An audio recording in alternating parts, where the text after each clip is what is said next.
The Big Brace Podcast.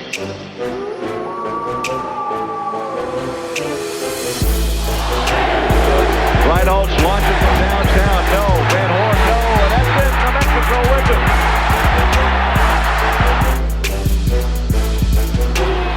Kenny Thomas blocks. Gibson hustling down. He has some room. And he gets it. Oh, long three. He got it. Oh, my goodness. Kendall Williams from 35 feet. For the win. Snell. Got it. He got it. Wow. With 1.8 seconds remaining. And New Mexico's going to dribble out the clock. The Lobos three-peat as conference tournament champions. Kendall Williams fires the ball into the air, but New Mexico wins it this afternoon 64-58 over San Diego State, and the Lobos claim the Mountain West. All right, everybody's going to have to pardon my lack of enthusiasm. As I already said, I'm redundant. Hey, my name is Ryan Tamori.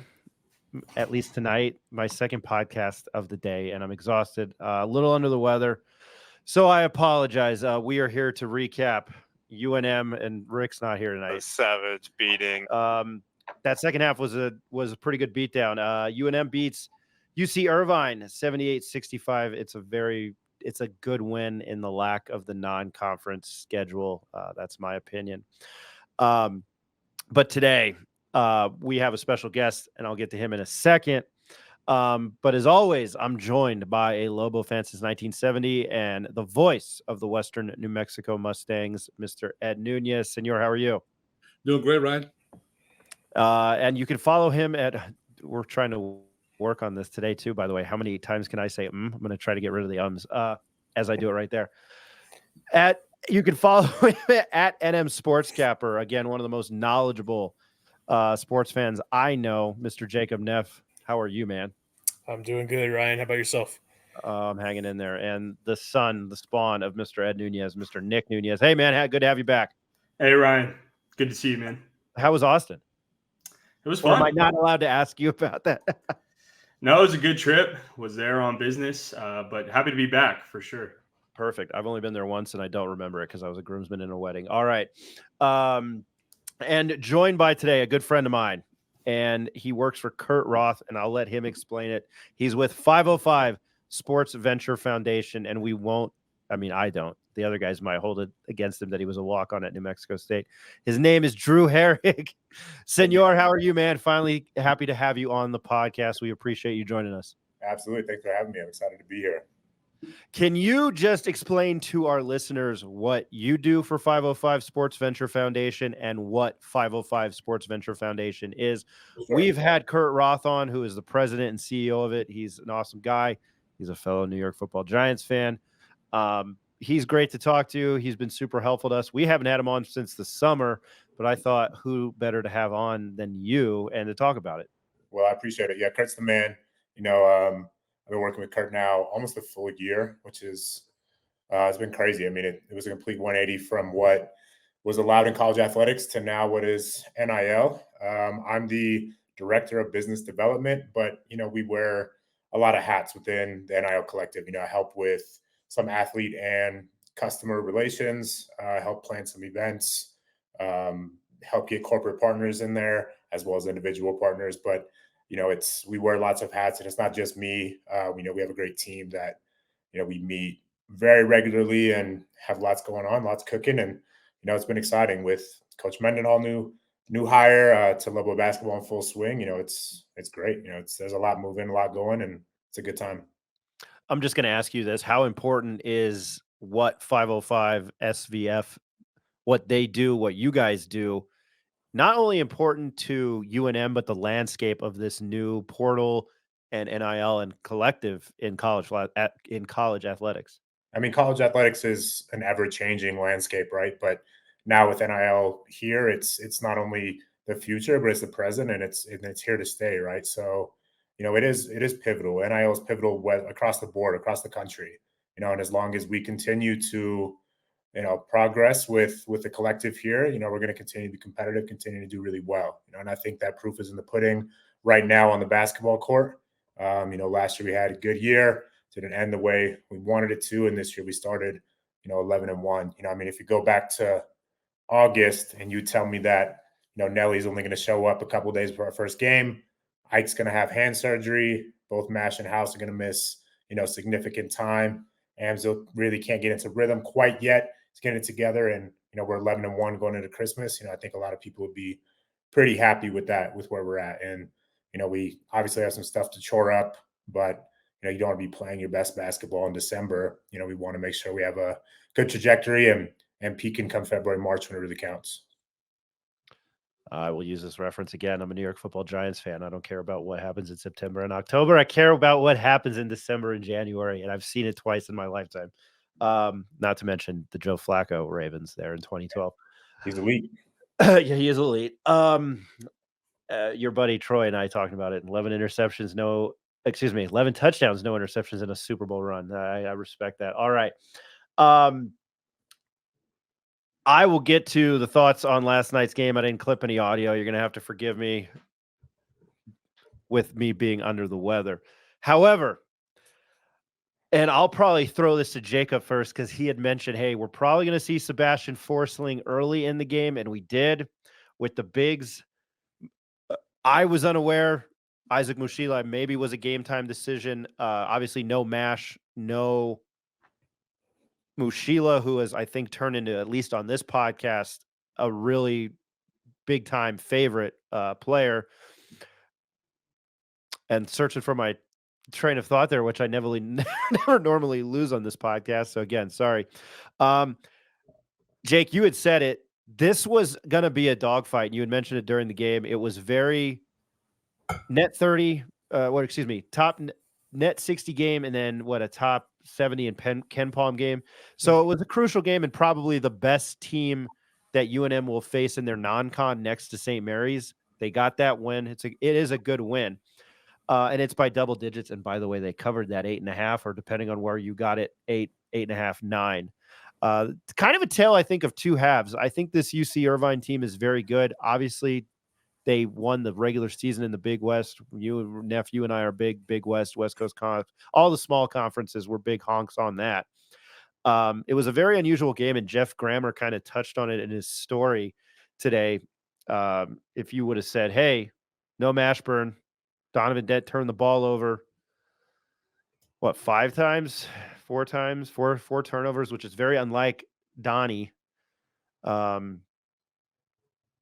It was, I don't know, you as a Lobo fan, you'd probably be uneasy, but Jalen House played well. He led all scorers with 20 points. He had 5 assists. It was a good game. And then Ed, I'll get to you because you and I were sitting together at the game and you had mentioned that, yeah, these anteaters, by the way, best nickname, one of the better nicknames in all of college athletics. They're bigs, and you mentioned the word plotter, which they were, and not as athletic as you think they were, not obviously unathletic, but Jake, you called it, man. You said that they would go to Forsling early. Just your thoughts in general of the game last night. Yeah, I figured that was going to come. They had to because, that I think, as we've talked about on the podcast before, we do lack a little bit of post depth, right? And Forsling they're going to lean on because, you just have to have him in there with 3 bodies over 6'10". You've got to have somebody eat up the minutes. I was glad to see, Amzil. I know we've been hard on him, at least provide that spark. It almost seemed like when we were dead in the water, couldn't get anything going for about 2 or 3 minutes. He was, picking up the garbage time. The garbage rebounds and putting them back up. And although it wasn't from the 3-point line, since we kind of look at him as a shooter or one of the shooters that we brought in, at least he was, getting us some points and keeping us in that game where, people were stagnant and the offense wasn't, they really had a hard time when Irvine switched to a zone defense. It seemed like they didn't know what to do for a couple minutes. And that was one thing I noticed. It was nice to see Applehans getting some minutes. I think that, he provides a little bit of a spark from behind the arc because we know we struggle at shooting. And if they're going to play that zone, than force us to shoot threes, which is what we were doing. And we don't do that, particularly well. That he's somebody good to have in there. Really bad, shooting performance in the first half. I think 1 for 10 from 3 and 3 for 6 from the line. We talked about that in the podcast too. You've got to make your free throws and you got to shoot a better percentage from 3. And it kicked in the second half. I think in the second half, they went like 18 for like 21 or something like that from the free throw line. And then you could see that they saw what they needed to do in the second half. I give credit to Patino. He made adjustments. He went in there and said, hey, we need to get them down into the bigs. They've got foul trouble. We got to get aggressive down there, get them to the line. And, those guys stepped up, made their free throws. And I think one thing that goes a little bit unnoticed, or maybe not the casual fan saw, I think Donovan was definitely hindering a little bit from that first half spill he took in the first half. He didn't look as explosive in the second half to me. So I think he was a little hindered there. So we leaned on the bigs in the second half, which was good. And then, one other thing I want to say that I think you can see this year compared to last year, that's a huge improvement, is the defense. Last year we were running up and down the court like an NBA team, just trying to outscore people and then clamp down when we needed to, in the later half of the game. These guys are playing defense, and that helps when you're not having your best offensive performance. You can lean on your defense to get you through some of those tough spurts where you haven't scored for 2 or 3 or 4 minutes, right? And that's what happened last night. They were having a couple struggles throughout the game where, they had no points for 2 or 3 minutes, but the defense and the defensive intensity was what was keeping them in the game. And I really like how, the bigs are coming out and they're dominating that 3-point line and switching, not really necessarily switching the screens, but holding them off enough to where the guard can get back. That's been giving people some fits. So I think last night was a good game. It wasn't our best game, but we played it and did what we needed to do. And, kind of came out the way that I thought it was going to come out.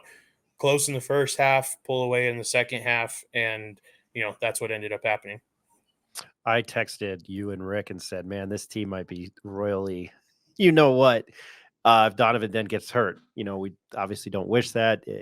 They're still talented, but I think just the way the mojo's going, he would be somebody that would be really hard to replace, whereas the puzzle pieces, I think, with Mashburn and House and what they've done in missed time, and then Mushila, I've really applauded his game, and we've talked about him on here. Defensive efficiency, though, and Jeff Grammer wrote about it in his Empty the Notebook, the column that he posts online, and then they run it in the journal like 2 days later. God, I sound so nasally. I'm sorry. My allergy. I sound like Kyle from Kyle's cousins from South Park. Kyle's cousin Kyle from South Park. But the defensive efficiency 2 years in the first year under Patino was like 230. Last year it was like 130. And this year it's 36. So that's incredibly important. And I'm going to throw it to you now. Just your overall thoughts of the game last night. You and I were sitting together watching it. It seemed to kind of, and I mentioned it, and I'm not trying to be redundant, it seemed to kind of be like a dogfight. Just your overall thought, and again, a tale of two halves, what you thought and what you saw last night. Well, Jacob made a point. New Mexico started out slow, 4 of 19 shooting. They couldn't, one of the things I noticed about Dant, he had some shots 2 feet in the lane, and normally those are money.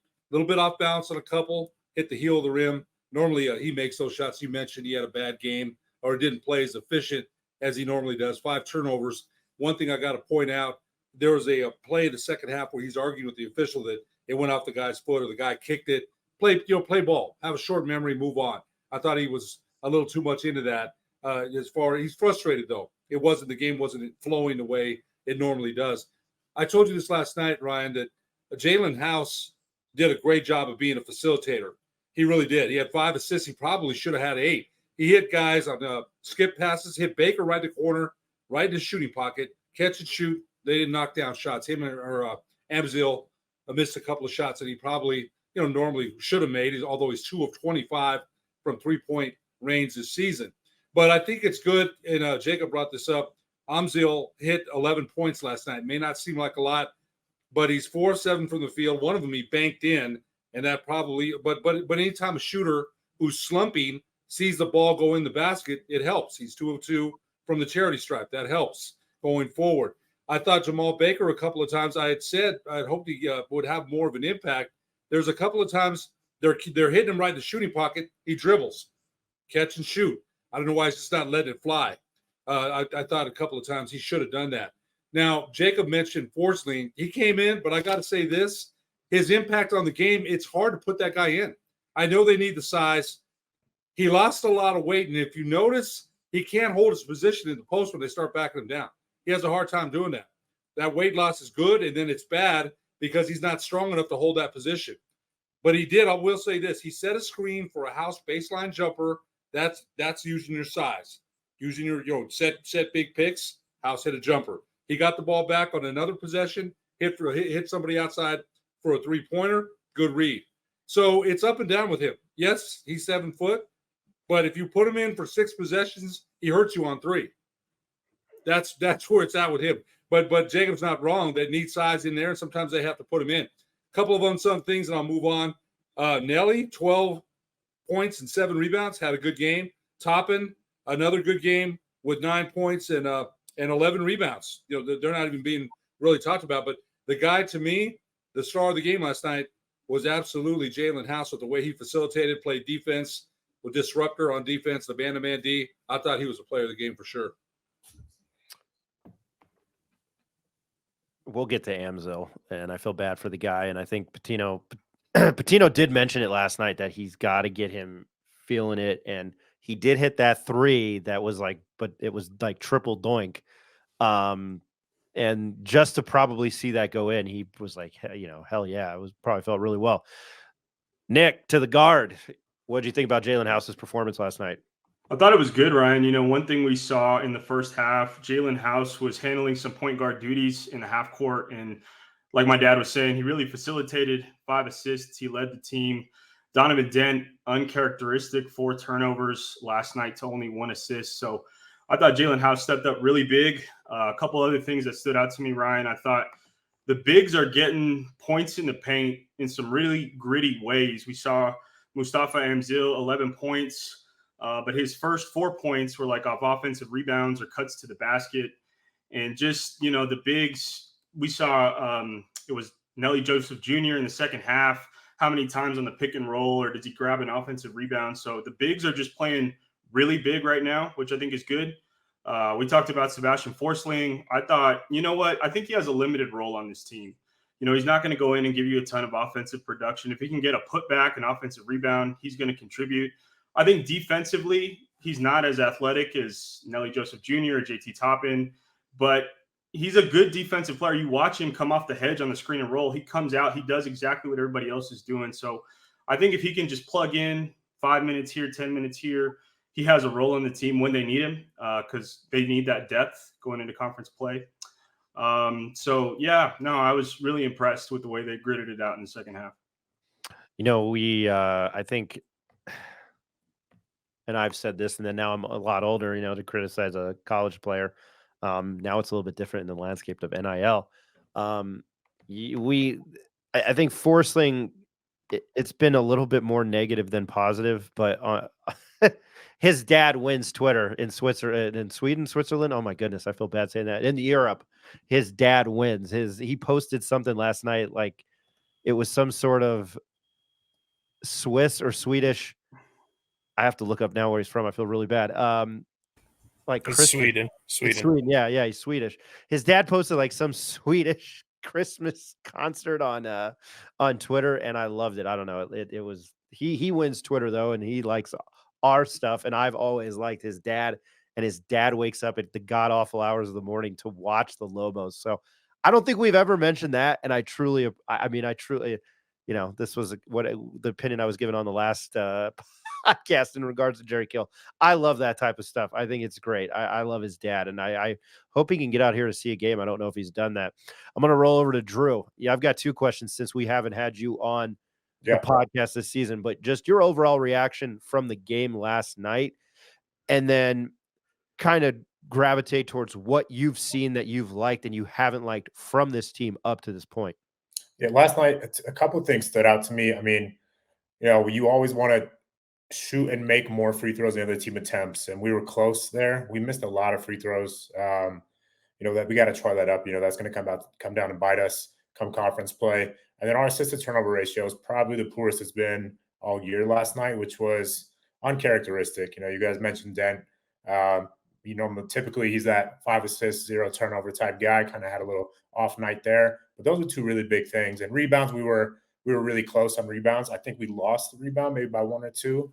We're a little bit oversized.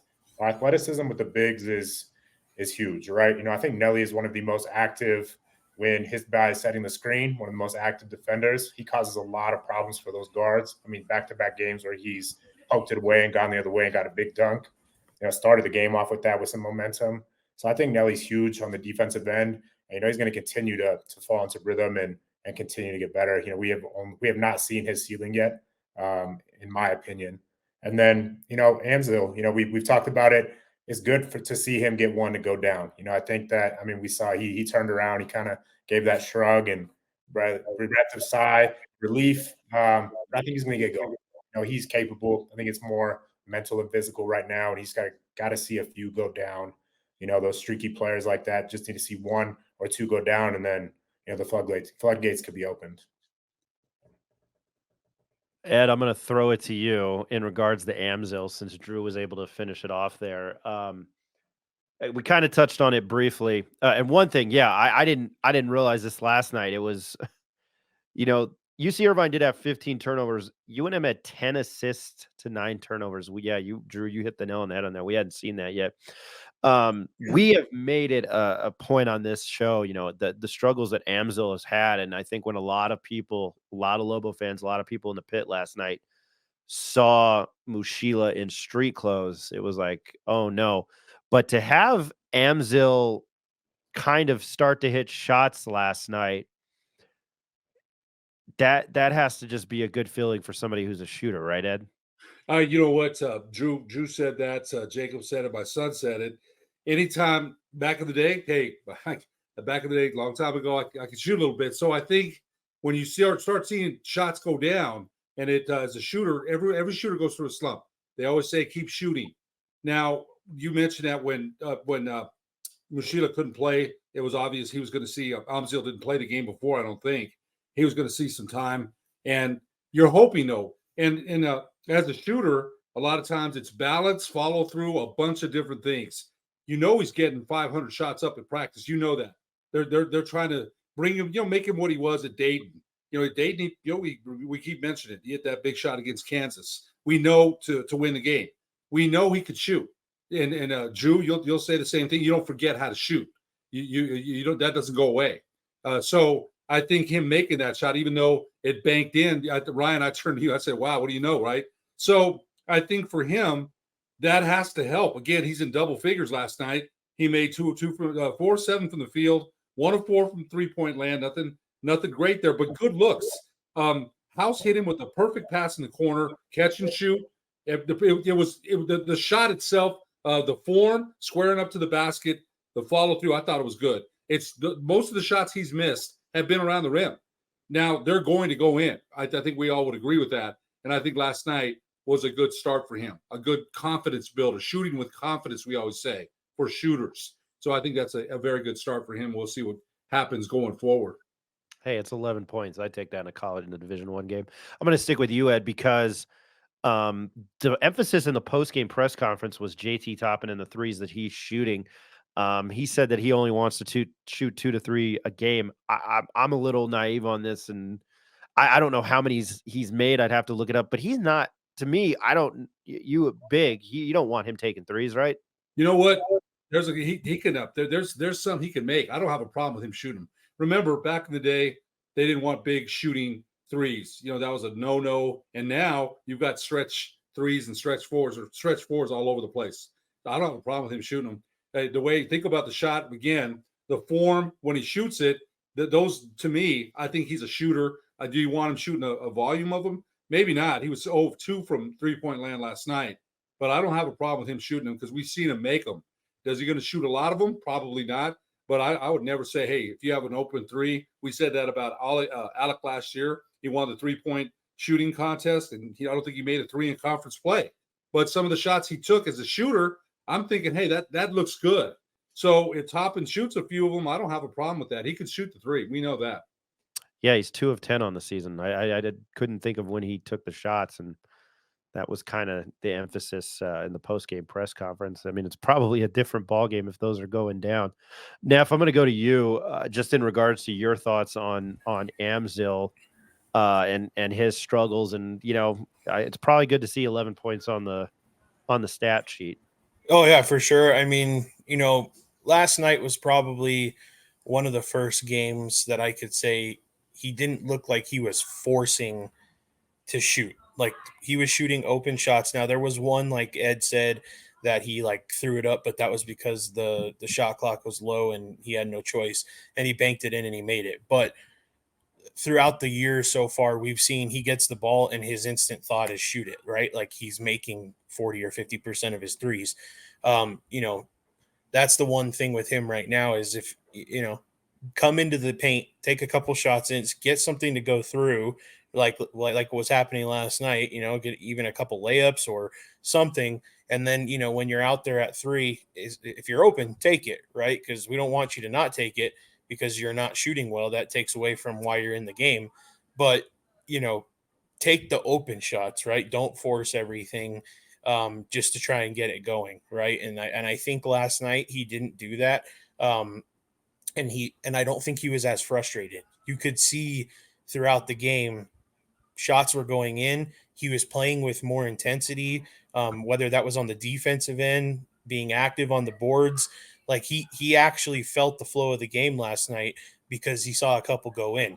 And then, like we have been talking about, when he made that 3 at the end, you could see because they panned the camera over to him. Like it was almost like someone took, 100 pounds off his shoulder, right? Like he was just like, oh my God, thank God it went in. Even though it wasn't the greatest looking shot, it still counts. And, you're like, oh, okay, I can make these threes still, right? So, I really hope for the purpose of him and for the team that he could get it going. I know we've been super harsh on him. I've been super harsh on him. And like I said, I think I tweeted it out during the game last night. I mean, deservingly so, right? I mean, he was one of the big guys that we brought in to play, a lot of minutes for us and be a big player for us. And right now he's been, when you go from starting to seeing your minutes reduced to a, DNP in New Mexico State, that's tough, right? And so that plays with your confidence. And last night, I think he put it together, and I hope that he continues to do that because we're going to need him. That's for sure. Drew, I'm going to ask you this question because you know these guys. You've gotten to meet them, them personally. You know what they do on the court, off the court. And since we haven't had you on, and you're a basketball player, how hard do you think it is, or in your opinion, what have you taken away from what this team has done chemistry wise? I know they're 11-1, but how have you seen the chemistry be built over the last 12 games? Yeah, I mean, it's tough, right? I mean, they were most of the guys were here most of the summer, and then Nelly obviously had some issues trying to get back to New Mexico and to the States, and him arriving just a couple days before that first exhibition game is crazy, right? I mean, that's not happening all over the country, having those visa issues. So the chemistry is only going to continue to get better. They're going to continue to gel more and more. But these guys are really awesome guys, like on and off the court. I'm very proud of what they do for the community in the classroom. And these guys really, really care and love each other, which is huge. I've been a part of programs or seen programs or been in arms distance programs where, that's not the case. All the guys aren't really gelling off the court. They don't do stuff together. And these guys really, really support each other and want to see each other be successful. And I think that's going to propel us come February and March. And that chemistry, again, is just going to continue to grow. I think Vegas was good. They got to play those games and be there together and create some kind of forced chemistry being on the road. But I think that we're only scratching the surface, I believe, of what they're going to be capable and what they're going to be able to do. I haven't thought about that. How important maybe that playing that week of Thanksgiving being in Vegas. I didn't think about how important that would be. Nick, I'm going to go to you, and I'm sorry I didn't mean to ignore you there. I was going to ask your dad this too. We didn't see much of Quentin Webb last night. I think he's somebody else. I'm the Jamal Baker guy. I'm the Jamal Baker Jr. fan. I think I've said it countless times on this podcast, and I feel like Jamal Baker, and I don't know if Drew, I don't know if I've told this Drew, he can shake his head, but I think that Jamal Baker Jr. with all these guys, his veteran leadership, he is the X factor if you want to take it. But I was a little shocked that we didn't see a little bit more of Quentin Webb last night. I don't know, maybe, somebody who's more in depth in the X's and O's on why Pitino made that decision. I thought I saw in the press game conference that Coach Pitino had talked about the need for shooting. And that's why Brandon Applehans got the nod over Quentin Webb. Some journalist I am. You're right. Go ahead. Sorry. No. I think that's part of the reason he didn't see a lot of time last night. But we saw him impact the game a lot in that first game against New Mexico State. I think he might have been the first guy off the bench. He brings energy. He's athletic. He fits this team style of play. And, it was nice to see Brandon Applehans out there put a bucket in, and his first bucket was putting it on the floor and hitting a little runner off the backboard. We know he's a shooting threat, but no, I think that's just kind of how it worked out for Quentin Webb last night. But I think he's definitely going to see the floor again in conference play for sure. Ed, since we were both at the game, thanks, Nick, appreciate that. But Ed, as we were at the game last night, and we kind of had mentioned going into this game, we thought, okay, they played New Mexico State, and for somebody like Jacob and myself, more so Jacob, how good this UC Irvine team is, and what they could do. They could potentially be a tournament team. They beat USC on the road. I know USC isn't what I think the nation had hoped for, and what Andy Edfield and what the USC community thought they would be. Going off on a tangent there, though, you and I talked about it. We didn't think that there would be many fans there last night, and it turned out that there were. There were 11,536 fans there last night. So I thought that was a good turnout, and I thought the atmosphere was good. And the reason I'm bringing that up, because we don't do it that often in this case in regards to the pit, I think maybe the community, Albuquerque, is kind of taking a turn to what this product that they're seeing on the court. Were you shocked that it was over 11,000 people there last night? Well, you and I looked in the stands and we said, hey, it seems like more than we thought. And I think Eric Moulton had said 8,000 to 10,000 he expected. So 11,800. Is that what you said, Ryan? 11,800? 11,536. Okay. It's more than we thought. But you mentioned, I've been a Lobo fan for a long time. It's always been proven, win and they'll come. With Steve Alford, when Alford had a 30-5 season and had those seasons, the pit was a madhouse. And then when Coach Weir came in, there's a couple of sellouts, not as much. And Coach Pitino last year, you mentioned San Diego State, sellout, Iota, sellout, Boise State, sellout. Was it the same energy as the pit of the past?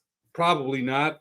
But I think, and Drew, I don't know if you'd agree, but the more they win, the more people get used to this product. New Mexico or Albuquerque has been proven over and over the years. They will come. They will support the team. And the team right now is on a 10-game win streak. So I think, 11,000 last night. Eastern New Mexico, I would expect, 8 to 10 for that. Eastern New Mexico is a team that, they should have no problem handling. But when conference play comes around, I know they start out on the road. I would expect the crowds to be pretty darn good. A good product. My sister was so excited. I talked to her today. She went to the game last night. She couldn't wait to talk about the Lobos. So I think people, more fans will start coming out the way they're playing. It's an exciting brand of basketball. You like basketball, and it's been proven the state of New Mexico loves their basketball, loves their Lobos here in Albuquerque. I think we'll see bigger crowds. Drew, I'm just going to go to you real quick. If you've watched the game with Kurt, I love how animated he is. What's it like to watch a Lobo game with him? Because he's a Lobo fan. He's a diehard Lobo fan. He's a hoop junkie, right? So New York guy, basketball is king. And it's somewhat Albuquerque. Basketball is king here. This is a basketball town, basketball city. And the pit is a special place. When it's rocking, it's electric, and the energy there is unmatched. we were top 10 in the decade of sports arenas for a reason. And, Ed is correct.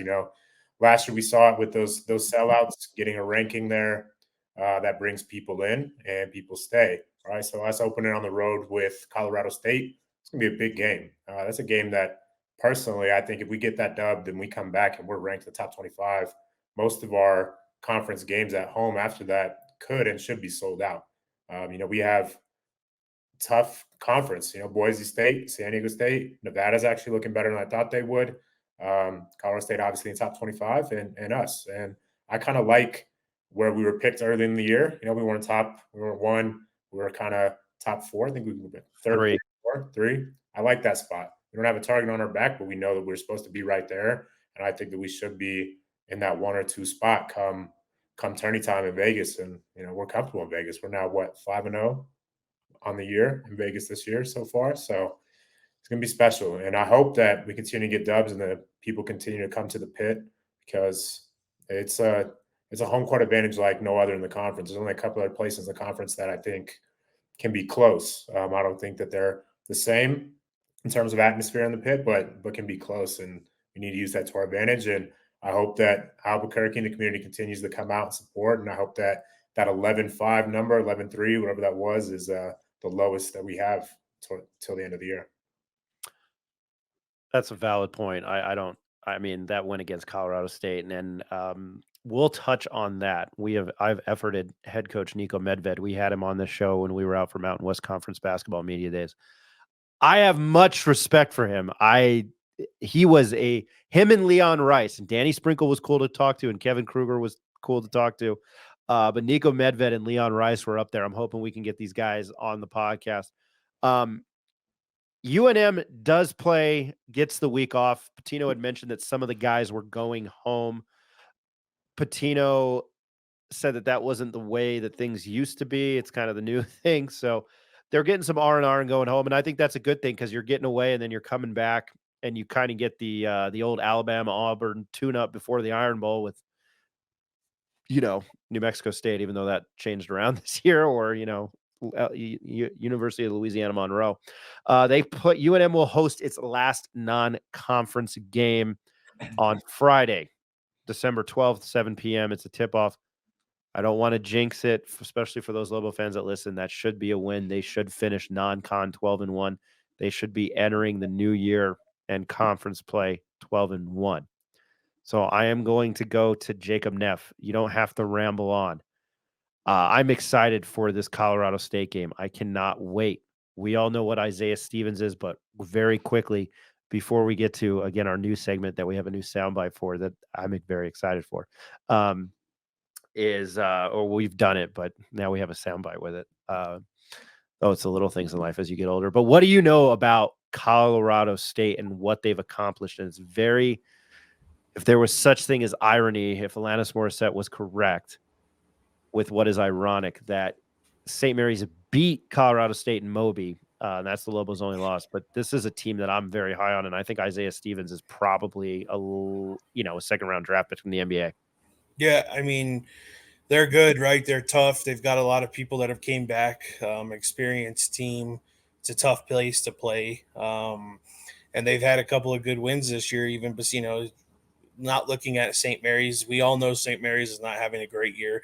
However, on a night-to-night basis, just the way that team plays and the style that they play at, they could catch you slipping up, at any point, because if you're not hitting shots and they are, you're going to lose, because they're going to drag you into deep waters, and they're going to shorten the game, the possessions that you're going to get. And that's what they did to Colorado State, and they couldn't hit anything down the stretch, and they cornered them and they took them down. But then you go and watch a game like against Creighton where they just blew the doors off of them, right? And Creighton is a team that, some people project to be, a second weekend team in the tournament, and they should be, because they have a lot of people returning. Not as big of as a depth chart that they should have, or that they have had in the past, but Colorado State manhandled them. And they play tough. Tonj is a good player. Stevens is good. Kind of something that isn't really I guess you don't really look at it, but Javonte Williams is there, right? A transfer from UNM. He's not really playing too many significant minutes or any for them. Javonte Johnson. Sorry. Johnson. I'm sorry. It's all good. Javonte Williams. Same area. Here I am watching Kyron Williams run the ball, and I say Javonte Williams. But yeah, Javonte Johnson. So, a little bit of a, added thing to it there. I'm not sure that it's going to be too much, but, I'm sure some of those players will definitely want to beat them. And it's a huge game to start the conference off with, right? And Drew was just mentioning this.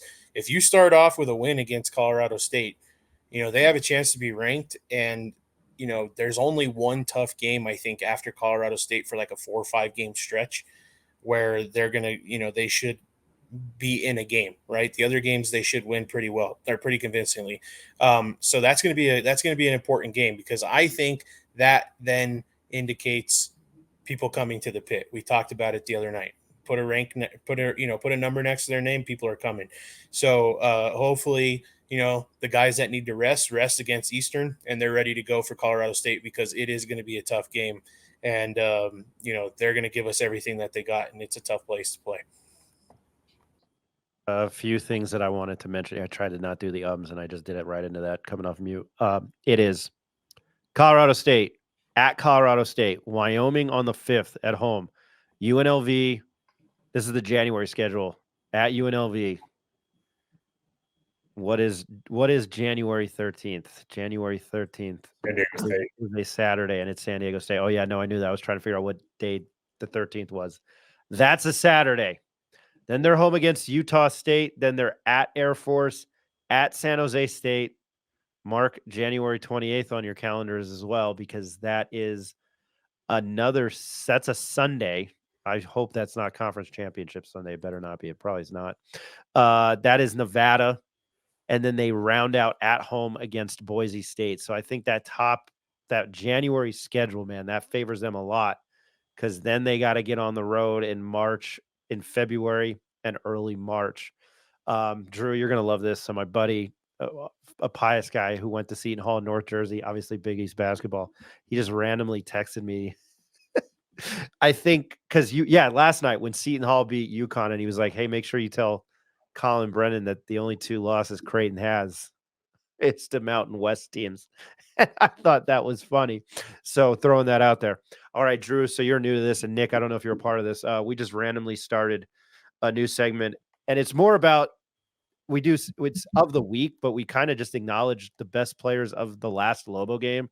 But I'm going to keep it of the week, which makes no sense, but it's perfect. And, we have a friend that says that the Mount Rushmore of, and I know I'm stealing that from Pardon My Take, but the Mount Rushmore of New Mexico sports is Brian Urlacher, Holly Holmes, and I think Rocky Long, and then Snake, Mark Titchener. So we started our Snake of the Week, and we recorded this last night at the game, and it's exactly how I thought it was going to go. And this is a Snake of the Week, bro. It's Insane Clown Posse, Juggalo, as much as I thought it was going to be. Your Snake of the Week can be anything, Drew, but mostly it's these guys giving their Snake of the Week, which is a good thing for the game last night. And I try to be comedic with it, but I'm terrible at it. I mean, if I had to choose a Snake of the game, it's Jalen House for what he did. Or maybe Richard Pitino's sense of humor, because he seems like a funny guy. He seems very Peter Venkman to me. And I like that. But I will give maybe Tyreek Hill for 3 babies with 3 different women in the last calendar year. And this is a Snake of the Week, bro. All right, and I'm going to go to Nick. Your Snake of the Week, or essentially Snake of the game. I like it. Snake of the game. I think I got to go with Mustafa Amzil. We've talked about him a lot on today's segment. Just seeing him get into double figures. He had 4 rebounds as well, so just playing big. I think he deserves the Snake of the game for me, for sure. And this is a Snake of the Week, bro. We got it. We have more of that. I'm never going to get old. Jacob, what is yours? Yeah, so mine's not really necessarily a player. I'm going to go with just the defensive intensity that they brought last night, and that we continue to see. So I think if they continue to keep playing that defense, they're going to be in a lot of games this year, because it will eventually click. And that's my Snake of the game, is the defensive intensity, defensive output that we put in last night. I guess we have to record him saying Snake of the game now. which is fantastic. As you mentioned, the defense, the Anteaters shot 37% last night, 27% from three, and they 15 of 22 from the free throw line. Oh, Ed, hey, we didn't even mention this. The technical that Russell Turner got. He's the head coach at UC Irvine. Very quickly, we've thought that you mentioned it, that he may have done that on purpose last night.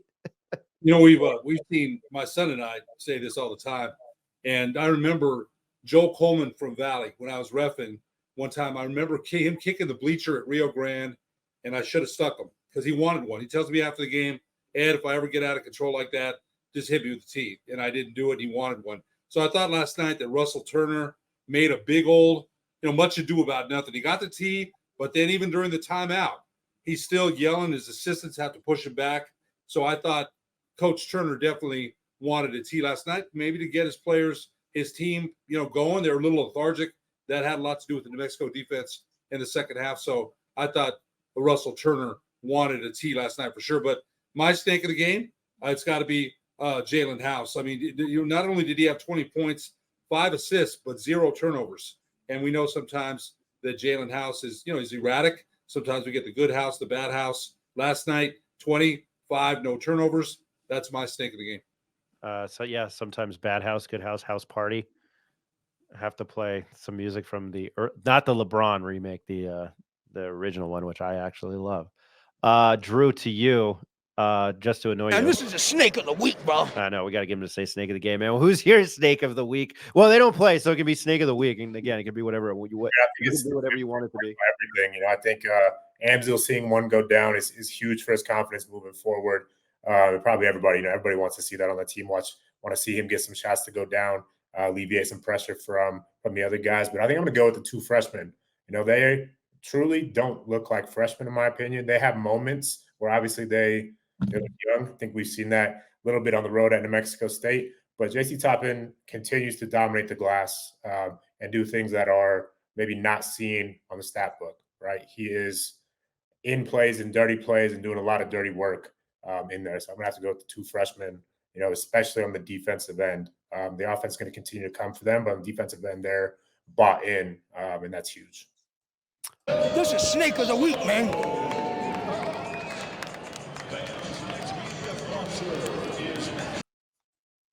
I think that's a very good one, and I'm glad you were able to join us today. You know what I didn't mention, and I'll throw. You don't even have to comment. Ed is, and maybe the snake of the week, which it can be a bad thing, is Frank Mercogliano dressing up as Santa and walking around the pit and not handing me. I always forget I have this, and then the air horn. Damn, that's loud. But anyway, yeah, just dressing up as Santa and walking around, and then being in the press conference as we're not getting any brownie points here, but I'm just going to say it.